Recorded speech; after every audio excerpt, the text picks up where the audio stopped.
Size the graft using the slotted sizing block.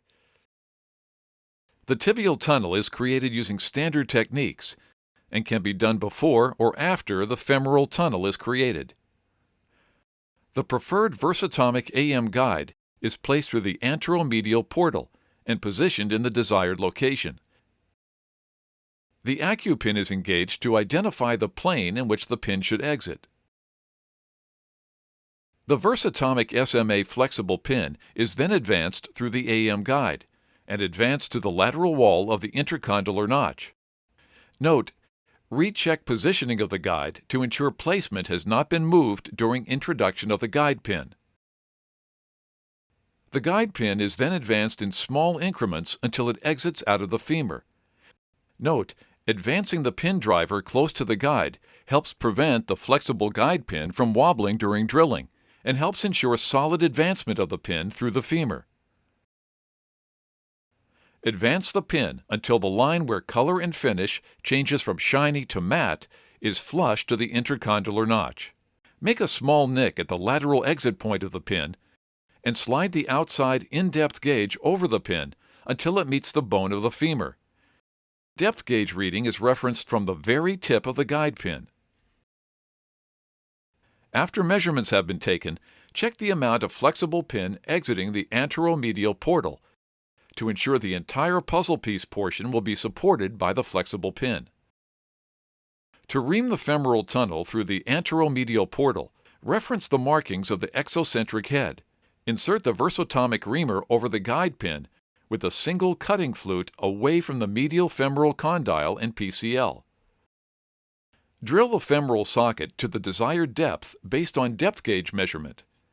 After the desired tunnel length is reached, run at full speed up and down the pin for debris removal.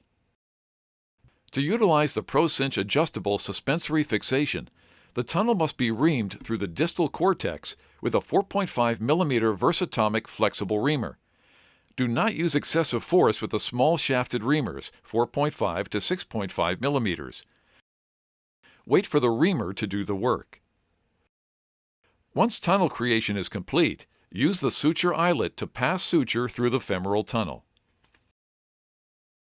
Select either the ST or RT ProCinch configuration. Insert the speed shuttle tail from ProCinch in the loop and pass the suture. While pulling the implant through the tunnel, ensure the button is facing anterior. Once the lead and flip sutures are through the skin, unthread the speed shuttle by holding it right at the splices. Pull in line with the graft tunnels until the button exits the cortex. Pull using the green lead suture while maintaining enough tension on the green and white suture to keep out slack. Use the flip suture to deploy button on the cortex. Use the flip suture in combination with the lead suture to ensure the button is fully flipped. Pull down on the graft to ensure button fixation is adequate. If using the ProCinch RT, incrementally tension the adjustable loop by pulling on the tensioning tails. Alternate pulling the tensioning tails to adjust the loops a few millimeters at a time. Continue tensioning until desired length is achieved. Note, maintain tension on the graft to prevent pulling the button into soft tissue. If using the ProCinch ST, incrementally tension the adjustable loops by pulling the tensioning tails. Alternate pulling the tensioning tails to adjust the loops a few millimeters at a time. Continue tensioning until desired length is achieved. Ensure suture loops and tails of the tensioning sutures are equal with either configuration. Fixate the remaining portion of the graft using a biosteone interference screw.